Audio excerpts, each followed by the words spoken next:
Hey guys, I'm Rob Base, and this is Ninja Shadow with rapid strike chopping action. This is from the Kenner Shadow action figure line from 1994's movie The Shadow. Alright, let's take this figure out of the package. You can see it comes with some nunchucks, a bow staff, a couple of gigantic size, this really crazy collar. He's still got the shadow hat and cape, and he's a very different figure than what you'd expect.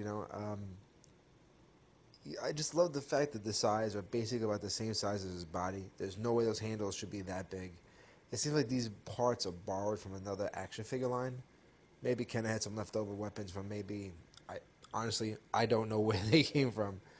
But there they are. And you can see that, the hat comes off on this one. And then you can see the light piping in his head. So you definitely want to keep the hat on because it kind of takes away from the whole concept of the shadow. It does fall rather easy. But he's got that squeeze the legs and he swings his nunchuck arm effect. Kenner loves their action features. Other than that, this figure is a solidly made figure, 5 points of articulation, nothing fantastic or special. Cloth cape with a yellow trim on the inside. And the bow staff can be held in the center because it's got like a grip to it. So like that's how you actually hold a ninja bow staff, I would assume. But this is just kind of a funny looking figure because he's shirtless and he's got the giant. And really, the giant size are really it's the killer's part about this. Other than that, does it fit in with the whole Kenner's Shadow movie figure line? Well, yeah, because it's a silly variant. Not something you expect to see because they're taking such a minute concept from the Shadow and put it into toy form. Of course, the light piping works really well. One thing they nailed perfectly in this line is the glowing eye effect. And it looks really good on this figure.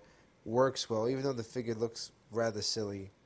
But he's armed to the teeth and ready to go. Alright, other than that, I'm going to talk about the weapons and what I don't like about the weapons.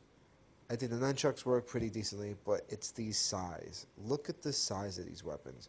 There's more handle than there is blade. It's like, I don't know, it looks more like a skewer you use for a rotisserie chicken than actual ninja weapons. The bow staff looks really good, but unfortunately with the bow staff, he can only hold it in one hand. He can't cross over because he doesn't have articulation in the elbows or swivel joints or anything like that, so it kind of just seems pointless.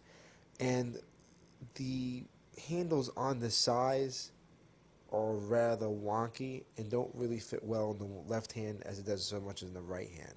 So if you squeeze his hands together, one of the sides will pop out of his hand. But other than that, decent figure. If you can get it for cheap, I guess it's worth picking up. There are so many better Shadow figures in the line. If you were going to pick up all the Shadow figures in line, obviously you would need this one. But if you're not a diehard Shadow fan, you can definitely pass on this. If you bought this back in the day, you probably know exactly what I'm talking about. I love it in my collection because to have all the different variants of the Shadow, it's just kind of cool to me, regardless of how absolutely silly this figure looks. Alright guys, do me a favor, please subscribe to this channel, follow us on Instagram and Twitter. Thank you so much for watching.